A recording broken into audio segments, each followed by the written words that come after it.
We're done trying to save a couple of dollars and dealing with clumsy wiring on the backside of a board with modules taped to it when we can switch to a fully supported manufactured board that meets all of our needs, provides well-documented examples, and provides a step file that allows us to build our own case design around it. Stay tuned as we explore the Waveshare ESP32-S3 7-inch display that we use for our human-machine interface, or HMI, in the trail current system. Full transparency before we get started, Waveshare does support the trail current project, and they did send us this device free of charge. They did not dictate what goes into the video, and they did not ask to review it before it got published, so all of the opinions remain our own. Waveshare ships everything that you need to get started right out of the box. They provide you with cables that connect to the JST connections that you can use for external sensors to consume power or provide power to the board. They also provide you with brass standoffs so that you can use that to secure the screen to your enclosure and then attach additional boards if your requirements need that. Additionally, they have an adhesive seal that goes all the way around the frame of the screen. We really like this because it allowed us to design an enclosure, remove that protective film, and have the adhesion go between the screen and the enclosure, creating a nice tightly sealed gap all the way around. There are two USB-C ports. One is for the programming and the JTAG connection, and then the other is used for a UART port. In addition to this, there are connectors, JST connectors, for each of the GPIO interfaces, as well as a UART header I2C, RS485, and CAN bus. Then there is a JST connector for a battery connection, so that if you want to run your project off of a lithium battery, just match up the JST connector and an appropriate lithium battery source, and then the charging circuit on board will recharge that battery. There is also boot and reset buttons in case you have any problems programming, although most of the time I haven't found a need for these. The USB-C connection does make programming even easier. Then there is a SD card slot, so if your project requires any larger files, graphics, you can save those on there, as well as any other multimedia that might be required. The MCU on this board is a ESP32-S3 running at 240 MHz. The 802.11 Wi-Fi supports only BGNN. It does also support Bluetooth 5 and Bluetooth Low Energy. Comes with a very generous built-in 512K of SRAM, 384K of ROM, and 16 mega flash, along with 8 megabytes of PSRAM. The 7-inch display runs at a 1024 by 600 resolution with a 65,000 color depth. It also supports 5-point capacitive touch. This is wired up through the I2C interface, and LED indicators for easily monitoring the power status and the battery charging status.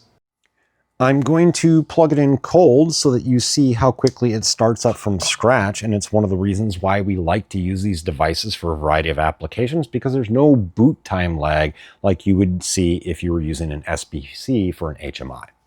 So it came on very quickly. We are already seeing that data coming in through the CAN network. So the date and the time represented here is that data coming in.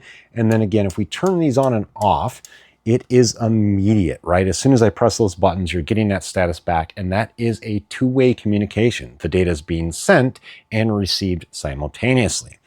To highlight why we do that, I'll pull in its bigger brother. We've done a video on this, and I'll provide a link above and below so that you can watch that video if you haven't already seen it. But the reason that we do it that way is so that then when we turn devices on or off from another location, that they immediately reflect in this one here. So as I toggle through these screens, you're just going to see all those data points. There's nothing really meaningful there. The number one thing to observe is down here in the lower right-hand corner, and I'll blow that up in the overlay. You can see the LVGL overlay that highlights the frames per second and the CPU utilization. Throughout all of these actions, and while it's receiving and processing those CAN messages, we are staying right at 30 frames per second and barely using 10% of the CPU. If you look at Waveshare's wiki, they actually underestimate this board and the frame rates capable. And keep in mind, we balanced the inputs and the outputs and how we process the data on this firmware. We did that specifically so that our buttons remain responsive while all that data is being processed. If your application is a digital display or you're only reading data, you could probably achieve even higher frame rates than what we've negotiated here. But again, we wanted to balance the responsiveness of the touch UI along with the data and the updates that are coming in. Having said all of that, the final verdict, who is this board for? Well, to answer that question, I'm actually going to pull its big brother back in, because these two are very similar, and a lot of people might look at this and say, well, why would I go with the Waveshare ESP32-S3 when for slightly more money I can get the ESP32P4?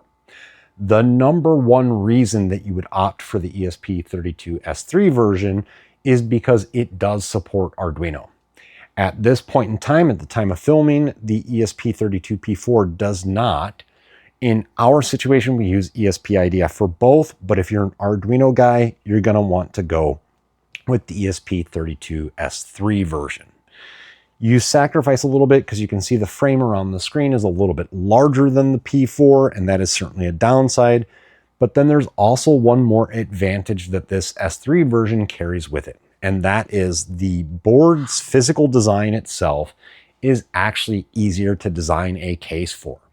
If you look at the P4, you have more connections. It's because it has more features, but it also means that when you're trying to design a case, that it's a little more complicated. That's why that one's not in a case yet, as we're still working on that design.